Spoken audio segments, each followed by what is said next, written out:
अकोला शहरातील रामनगर परिसरातील एका फ्लॅटमध्ये सुरू असलेल्या कथित देह व्यापारावर सिव्हिल लाईन पोलिसांनी मध्यरात्री धडक कारवाई करत मोठा भांडाफोड केला।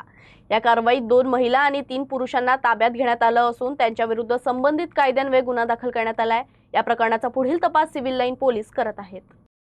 अकोला शहरातील सिव्हिल लाईन पोलीस ठाण्याच्या हद्दीतील रामनगर परिसरातील एका भाड्याच्या फ्लॅटमध्ये संशयास्पद हालचाली सुरू असल्याची माहिती पोलिसांना मिळाली होती।